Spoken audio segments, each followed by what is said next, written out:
Welcome to the last section we need to build for our website, the footer. Every website has a footer and is like the conclusion of your website, where the user can find additional information about a website or a company. So this is the most simple footer ever, but simple is in many cases a good solution. And this footer has two navigations. One for less important links like About Us or a link to a blog, and one for social media on the right side.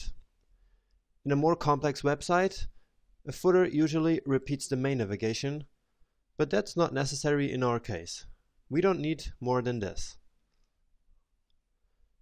So in this last section, there are not many new things to learn, but we keep practicing. So we'll learn how to build a simple but effective footer and a cool way of using social icons on a web page. So for the footer, HTML actually has another special element just for that. And as you can imagine, it's called exactly footer. So first, as always, we need a new row here. So a row. And now, as I told you before, we will have two navigations inside of this row. And so we have a column for each of those because we want them side by side. So I will create two columns here. So column and span 1 of 2. And this is for one of the navigations, and then for the second navigation, the social media navigation. So as before, we're going to use an unordered list in order to build that navigation. And I'm going to call this one footer nav. And so let's see what we need to include into this navigation, because we actually have it right here.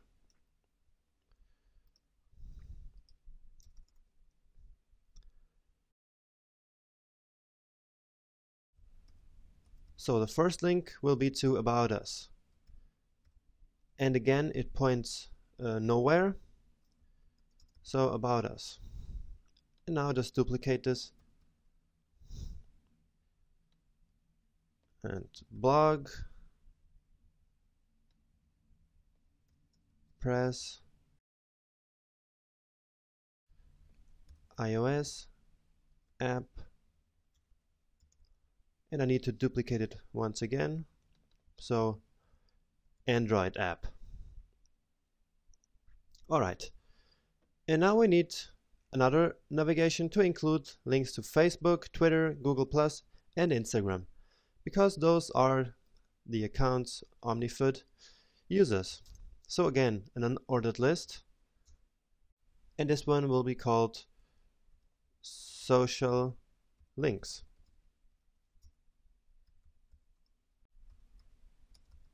So now what we need here, we will obviously not write Facebook or Twitter. What we want here is an icon for that. So you already know where we get those, and it's right here. As I showed you, we have some social icons down here. So here's the first for Facebook. So class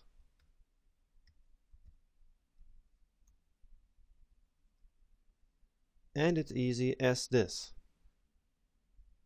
So I'm duplicating it 3 times, and now one for Twitter.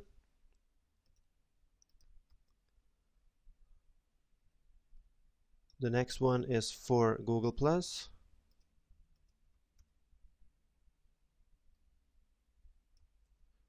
And one last for Instagram.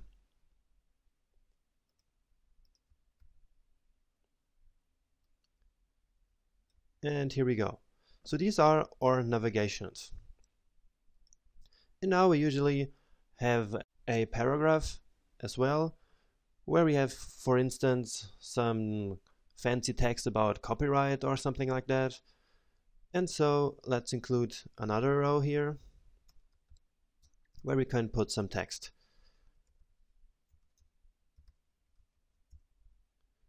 And in here, as I said, I will put just a paragraph. And we can write something like copyright, and then we use a nice symbol as well, which is called copy. You have obviously seen this in many places. So it's the copyright symbol, and 2015 by OmniFood.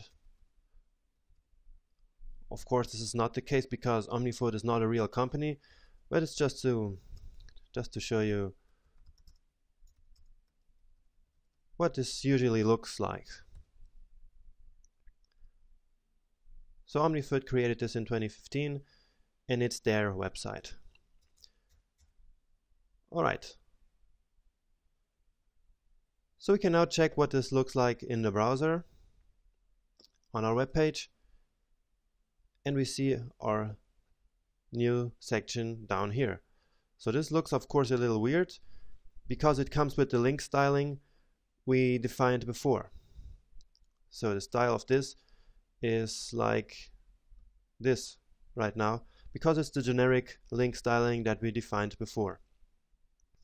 So we have to change this, and we have to format all of this and put these links side by side, and we're going to do all of this in the next lecture.